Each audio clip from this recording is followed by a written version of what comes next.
Today on the podcast, we have Chloe Ward. Chloe, welcome. Thanks for being here. Thanks for having me, Michelle. I'm so excited to join you today. Awesome. I read your bio on the front end, and everyone is excited to hear from you. I think we're going to talk about a lot of kind of like back to the basics, right? A lot of things Yeah. that a lot of us are missing that are pretty foundational to our health.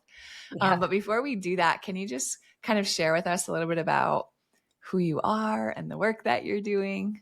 Yes. So I am a functional diagnostic nutrition practitioner, and that's just a really fancy name for a health coach. And I got into this field several years ago. That's when I really started to dig deeper into it. But the reason I got into it is because my entire life, I have been really sick. So Oh, before I was even 1 years old, I had 14 ear infections, oh my took goodness. antibiotics for all of those. So you can imagine like what that did to my gut Yeah. before even being 2 years old.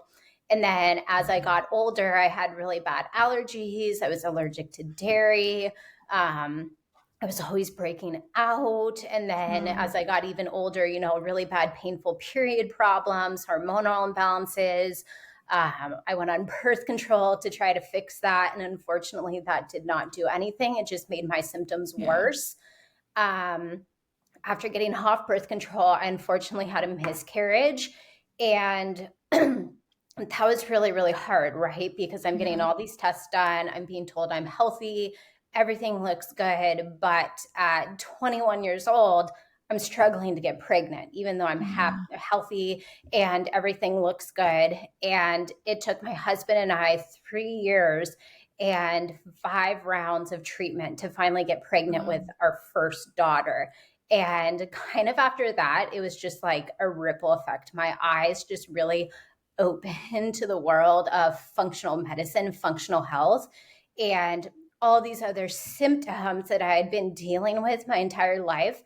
I thought they were normal because they're yeah. very common. And unfortunately, they're not normal. They're just Yeah. common. And um, at the time, I was actually working in law enforcement. So I love to help people. I'm a giver, like I'm an empath. And just kind of when COVID happened, the world kind of shifted and there's this really big change. Just in myself and in a lot of others around me, there was a lot of anxiety, a lot of fear, really high stress, just a lot of uncertainty about the unknown. And I during that time also faced some really difficult health challenges. And so just kind of all of that combined, it really made me start to think like I love helping people. I'm in law enforcement. But I feel like there's a greater calling for me out there. And so I really started to dig deep and look into different classes and certifications, just kind of to benefit my own health. And after recovering and getting healthier, I noticed there was a lot of other sick people around Yeah. me. And my Yeah. entire life, I always felt so alone, just like I was the only person going through all of these symptoms, not knowing that there are a ton of other women and men who are going through the same thing. And Yeah. so last year, after a decade in law enforcement, I decided to leave that, and which was Wow. really scary. Yes. It was a job I loved, but I just felt this calling to do that. And so I left that job, and I've been doing health coaching full time ever since. And I've helped over 100 women now dealing with the same struggles that I was. And it's just so rewarding to help people feel better and know that there is a reason for their symptoms. They don't have to feel that way. And that's kind of how I got to where I am today. Wow. What a journey it's been it's been for Yeah. you, right?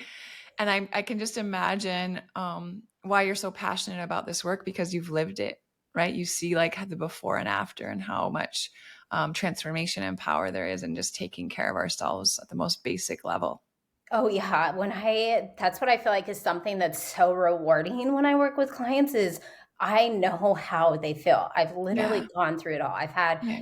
the hypothyroid, I've had the leaky gut, the adrenal Yeah. fatigue, I've had, really bad gut dysbiosis and hormonal imbalances and mold toxicity. So I've literally been through all of it, and I know how it feels and I know how hard it is, but I Yeah. also know there's light at the other end of the tunnel, right? And Right. so what I know now, I wish I knew so long ago. And now, luckily, although I don't wish, obviously, like poor health upon anyone, but now with my experiences and my Yeah. schooling, I'm able to help women and couples who were struggling with what I once was today. So it's super Yeah. rewarding, and everything happens for a reason. And I'm super happy to be doing this now. Oh, that's beautiful. Full circle, right? Yes. Let's kind of start with, like, we were talking before. I'm like, what should we talk about? And you're like, well, I think this would help a lot of people. Let's talk about minerals, because I think there are a lot of ways in which I think we try to like supplement or bypass, or like we're not even aware, right, of what we're missing in our diet, or and maybe you see it a lot with the women you work with. If there's minerals that you're seeing that we're consistently deficient in, especially as women, can you Yeah. just talk to us a little bit about maybe why we are deficient, what we're deficient in, and then like where you would recommend we start? Or like let's just kind of start there. Yeah. So, um, a lot of the women that I work with are postpartum, Okay. and they've had children or they've been trying to get pregnant. And when you become pregnant, your fetus will obviously take all the nutrients and minerals from your body. Depending on how you get pregnant, too, whether that's naturally or you're going through like what I did with fertility, a fertility journey, that also puts a really big toll on your body. Yeah. And when we're really stressed out, whether it's good or bad, it depletes these minerals and nutrients that are essential for our body from our body. And then we get pregnant, the baby takes all of them from us. And then comes that postpartum phase, right? We've Mhm. just had a baby, our hormones are all over the place. Our minerals and nutrients are super depleted, and we're expected to go back to normal and have all this energy and feel good despite really not getting any sleep. We're Yeah. not eating as well. We're nursing. We're having to think of like a million other things for a whole nother human being now. And that is probably the biggest struggle I see with moms, whether they've just had a baby or they're a couple years out or even later. Like my kids are 6 and 7, and I have a lot of friends who have kids that age and they still struggle with it. And a Yeah. lot of it has to do with our minerals. Minerals are so, so important. And they're probably one of the biggest things that is overlooked by the majority Mm. of practitioners out there. So I don't know if you've gone to the doctor and if they've ever once said like, "Oh, how's your magnesium levels?" Or, like, what about your calcium, or your sodium, your potassium? Where's your zinc at? Like, I've never had a single doctor ever once bring that up. Um, and I honestly didn't even really know how important minerals were until I was deficient in them and found out just how much they were affecting me. So, minerals are really, really important. They're known as the spark plugs of our body, Mm. and they are responsible for thousands, if not millions, of enzymatic functions throughout our body. And you can kind of consider them to be like the building blocks. And when they're, in balance and functioning optimally, you're going to have a vibrant mood. You're going to have energy. You're going to have, effortless weight management. And, you're going to age gracefully. But so they're kind of like these superheroes working behind the scenes to, keep us at our best. But when we are at our worst, we're going to start to have Mm. all these symptoms, right? So, really Yeah. bad anxiety, stress, we're not able to cope with things. I know for me, like the most insignificant little thing would just set me off, right? And for a Mm. long time, I took that as, well, that's just like me being a mom. That's how it is now. And come to find out, I was depleted in these crucial minerals that provide us with energy and vitality, and that help support our metabolism and all these essential functions. And, you know, these are so important, and they become depleted when we're pregnant and after pregnancy, and just our day-to-day life, what we're doing. Our soil is so Mhm. depleted of minerals compared to where it was like 100 years ago with our ancestors. Same with our food and water. We live in a day and time where we have so many chemicals on everything, and they're just everywhere. And so we're not getting the same amount that our grandparents and great grandparents were getting 100 plus Yeah. years ago. And they're really easy to become depleted and super hard to replenish if you don't know what you're deficient in and you don't Yeah. have a targeted plan, supplement wise, diet and lifestyle, just to help get you back to having them be balanced.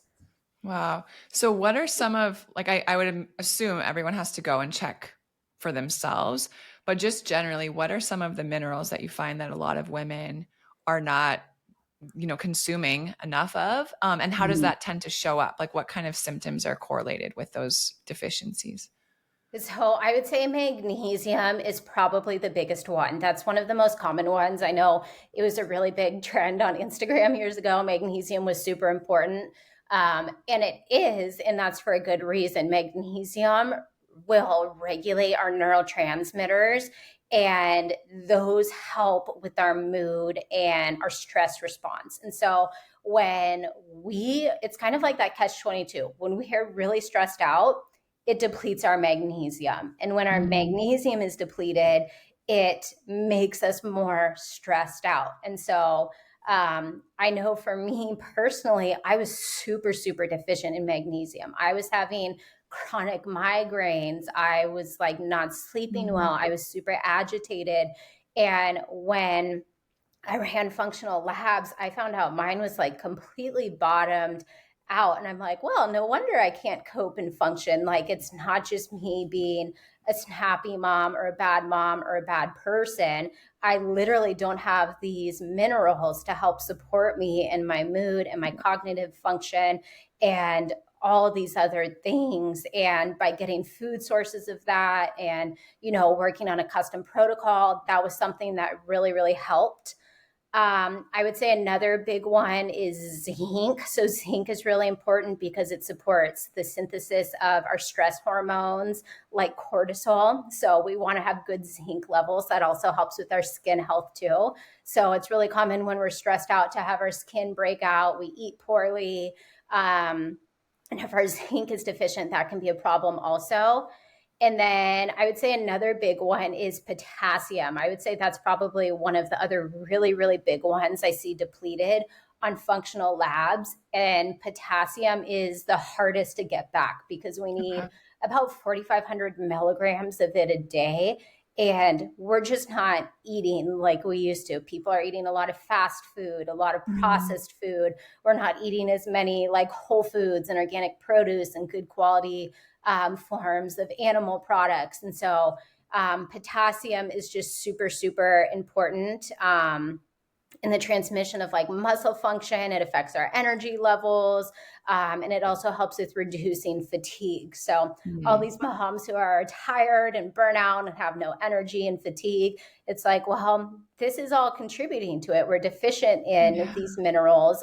There's other ones too, but those are kind of some of the big ones. And if we don't know that, we can't really help ourselves. And so it's super important to get that tested and just to see where you at, because a lot of times just working on our minerals alone and our diet and lifestyle, we can feel such a big change and really Yeah. quickly too. And that was one of the hardest things for me. I was like, I can't believe how much better I feel just with this simple thing. And no one in my entire life had ever mentioned that or brought that to my attention.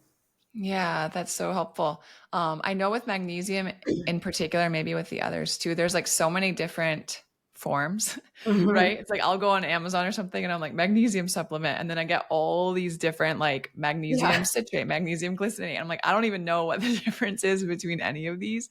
Are there like first of all, maybe if you can just explain, and then what kind of magnesium should we be supplementing with as Yeah, women? so there's a lot of different kinds, like you said. Some of my clients, when they come to me, they're already taking all these supplements because they have seen it online. They want to feel good. And they're like, I'm desperate. I'll do whatever it takes. I've heard magnesium's good. I need to Yeah. take it. And then they're using the wrong form of it. So I have a lot of clients who they'll take magnesium citrate. And while that can be a really good one, that's one that I normally recommend for people who are suffering with like constipation. So if Okay. you're not suffering with constipation, there are better forms. Um, I typically tend to recommend magnesium glycinate Mhm. most just because that helps with sleep and it helps with Mhm. stress. And all the women I work with, they're not waking up feeling rested despite Yep. getting 8 or 9 hours of sleep. They all have stress internally, externally. And so that is the one I usually like to recommend.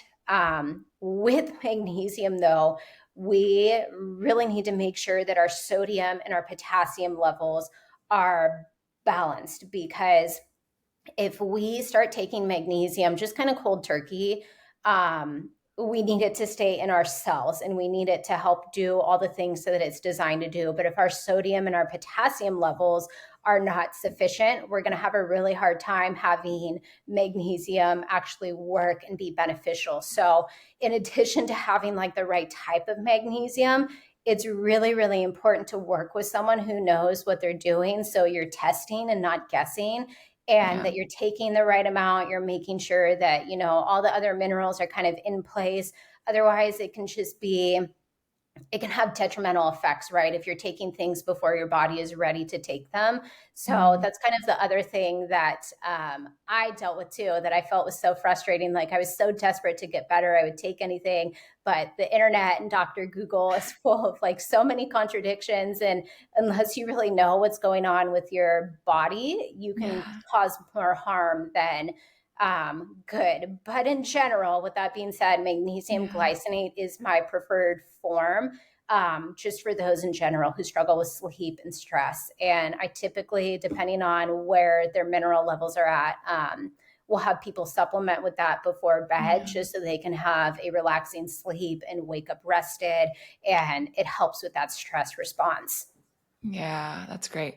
You kind of alluded to some of that. I mean, we all know we need to eat Yeah. well, right? Hydrate, move our bodies, but I would love if you could speak to maybe some of the like surprising ways that your clients find out that they're actually sabotaging either their health or their hormones, like maybe habits that a lot of people have that are just like, oh, this is just what I do in the morning, or this is just what I do. And it's like that actually is having a huge impact on your energy levels and your hormones and all of these different things. Like, what are some of those surprising things that people learn and they're like, wow, I changed it and it makes such a difference? Yeah, so I would say in addition to like the low energy and fatigue and the burnout and the stress, the second most common complaint or symptom I have from clients is weight loss resistance, right? Okay. They were in great shape before having a baby. They have the baby, and all of a sudden they can't lose the baby weight. Their body looks different postpartum, and that's something they struggle with.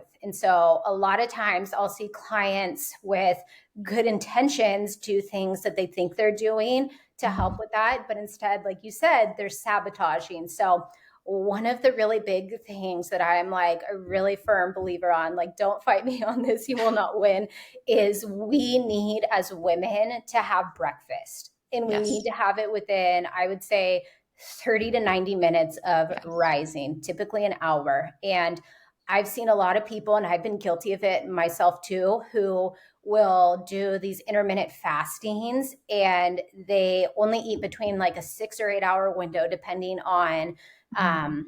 what they're doing. And then I know for me, I wasn't eating my first meal until noon. And I see a lot of women come in and they're not eating breakfast. They're having coffee first thing in the morning. And then when they do eat, they're not eating well. So they're not having Mhm. their protein, their fats, and their carbs. They are overeating because they're so hungry from fasting.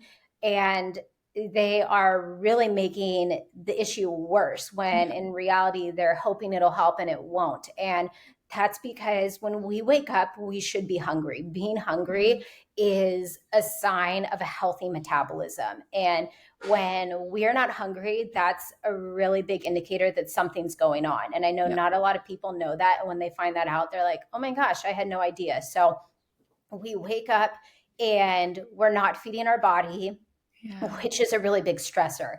And our body does not know when we're going to be fed again. So what does it do? It holds on to our fat, specifically for women, our visceral fat, which is in our midsection.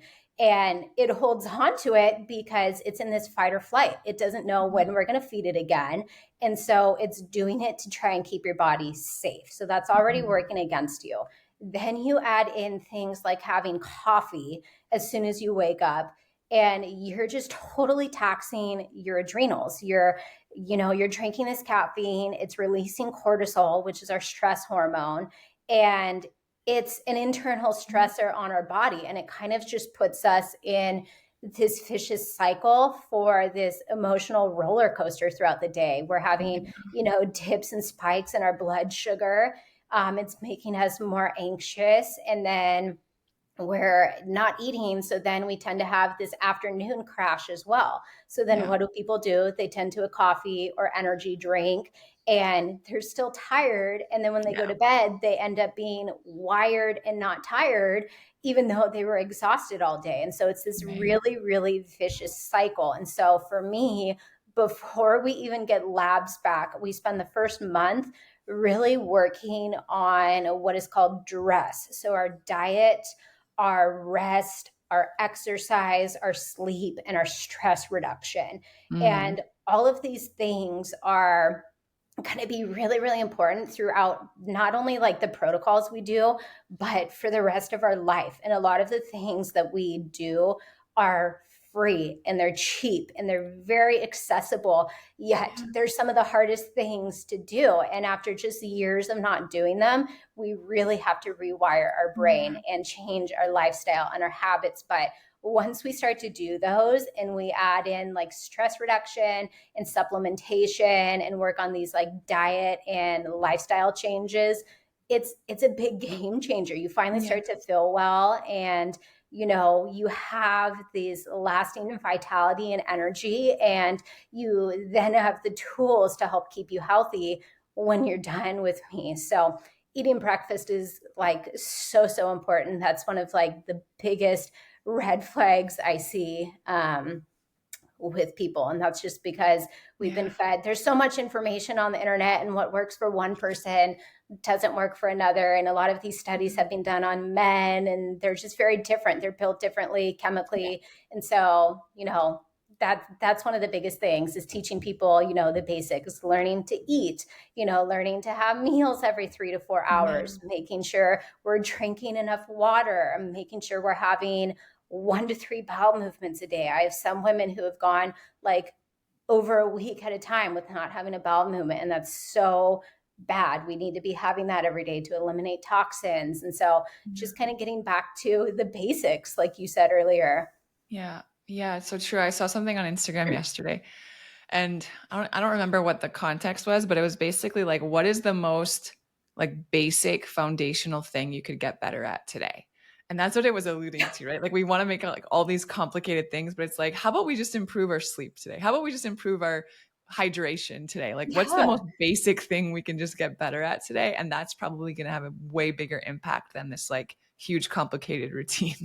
Yeah, and you can take the best supplements in the world, but if you're not sleeping, you're not healing. And if you're not Forget it. addressing stress, Yep. you're only going to improve so much. And if you're Yeah. not eating enough and the right foods for your body, Yes. you're not going to really get that much better. And people don't realize like how easy Yeah. it can be. Yeah. So I provide those tools for them, and really kind of just go back to the basics. And that's really, really powerful and can have a Yeah. huge, profound effect on your body and your mental health and your physical health and your Yeah. emotional health. And it's something that we kind of take for granted and don't realize we have this amazing toolkit of things we can do, but we forget Yeah. about them.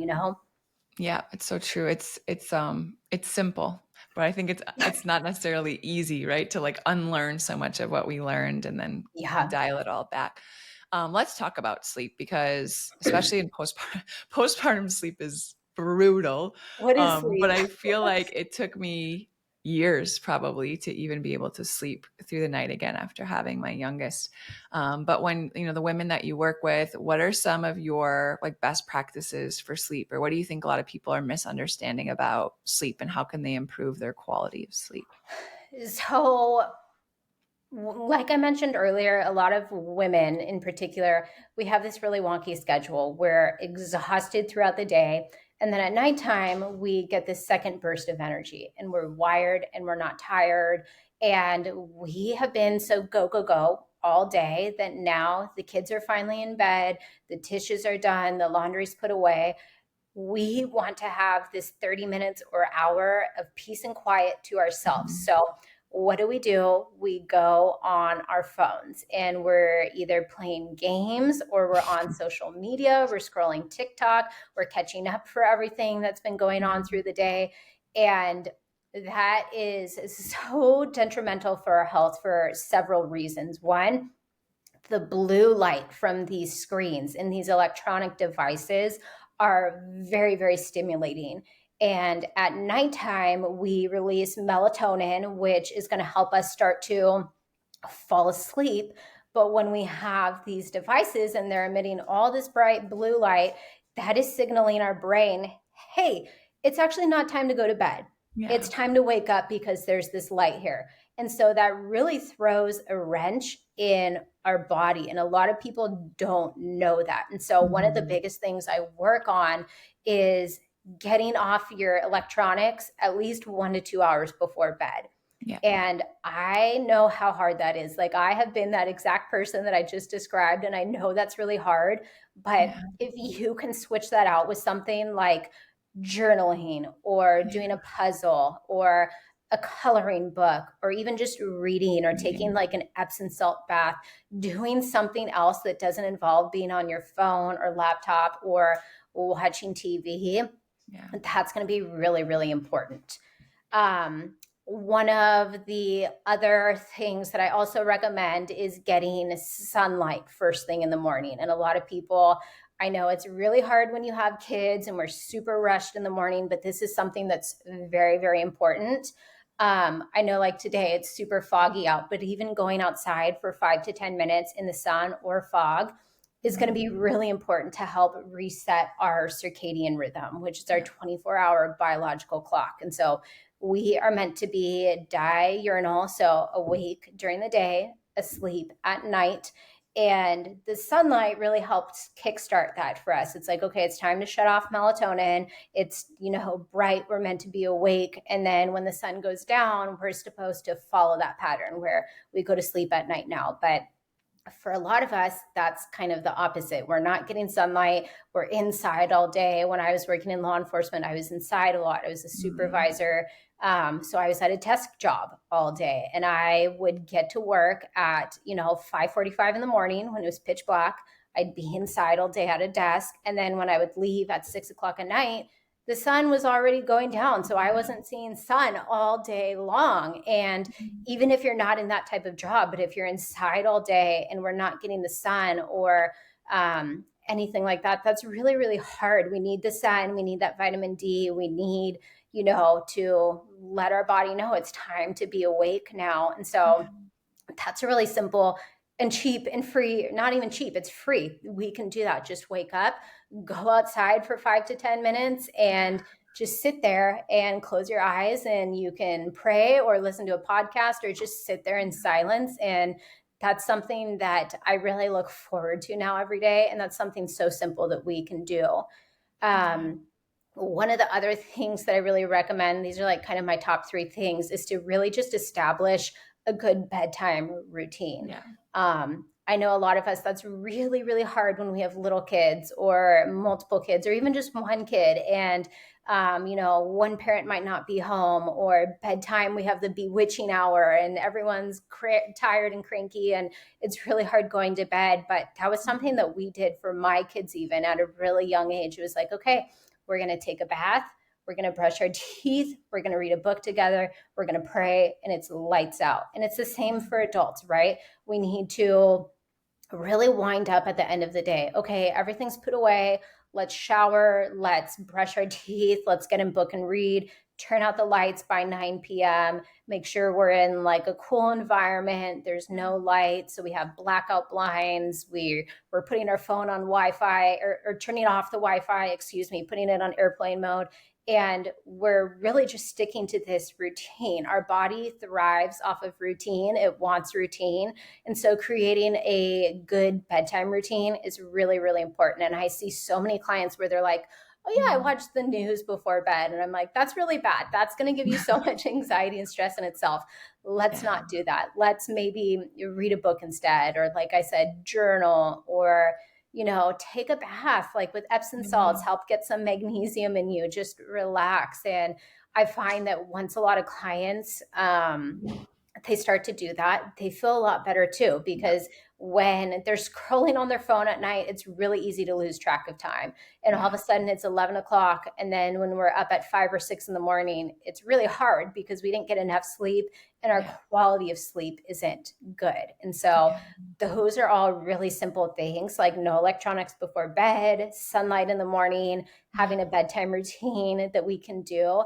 But again, they're easier said than done. And so those are things that over time we can work on doing. And if we slip up one night, we need to remember we're human. We're not Yes. perfect. We need to give ourselves some grace. Yeah. And it is really hard when you have little kids and they're up multiple times throughout the night, or you're still nursing, or they're sick. But doing all of those things is going to help you if you're having to do those things, especially like going to bed early by 9 o'clock. So then if you are waking up, you're at least getting good Yeah. quality sleep while you can. Getting sunlight in the morning will benefit everyone. Yeah. And being off your technology before bed will benefit everyone too. Like, I've never had a person say that once they've stopped doing that, that their quality of life like did Yeah. not improve. Right. Yeah, controlling the things we can control, right? It's like if your Yeah. kids wake up and they're sick in the night, there's not much you can do about that, but you can control what time you go to bed or the Yeah. quality of rest you get with your blue light. That's so good. Those are such great tips. Um, I saw you have an energy blueprint quiz. Yes. Okay, tell me about that. Yes, so I created that, and it's a freebie that I'm going to have you share with everybody. And the reason behind that is because like I mentioned earlier, I've had so many different health conditions and struggles. But one of the biggest out of everything was I had debilitating fatigue. And I had never had it before. So I didn't Mm, understand when people said they were fatigued. It's like, well, go to bed earlier, yeah, like take a nap. it's so naive and just ignorant. And I was dealing with that, and it was so hard. And especially when you're working full time, you have Yeah, young kids, you're trying to be, the personal chef, and, the doctor appointment maker and the house cleaner, and we're doing all these things. You have to have energy, right?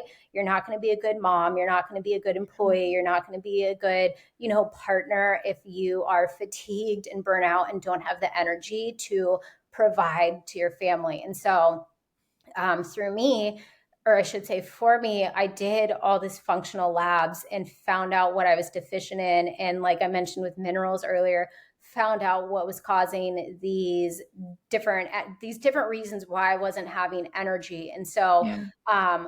a lot of them were not very obvious. And so Mm, like I didn't know your gut health plays a role in your energy, your hormones, your cortisol, your mineral imbalances, like your diet and lifestyle, so many different things. And so I created this quiz for people to take, and it's all free. And you answer a set of questions. And when you're done, it'll analyze those based on your answer. And it'll kind of tell you like what state you're in, why you're feeling that way, and what you can do based on those results to help with it. So a lot of the foundational stuff that we were talking about, but yeah. also kind of some more specific things geared toward what state of energy reserve you might be in. Wow, that's so cool. So we'll include that link for all of you listening in the show notes so you can go ahead and take the quiz and find out what you're at and maybe some good starting points, right? To start having more energy. Yeah, definitely. Awesome. Well, thanks so much for being with us today. This is like so helpful, such practical tools, right? That people listening can start to put into place. Let everyone know how they can connect with you, where they can learn more, what you got going on. Yeah, so I'm on Instagram. That's how I found you, and podcasts and all these other things. So my name on there is One Healthy Meal at a Time. So I'm on there. Or you can find me on my website, onehealthymealatatime.com.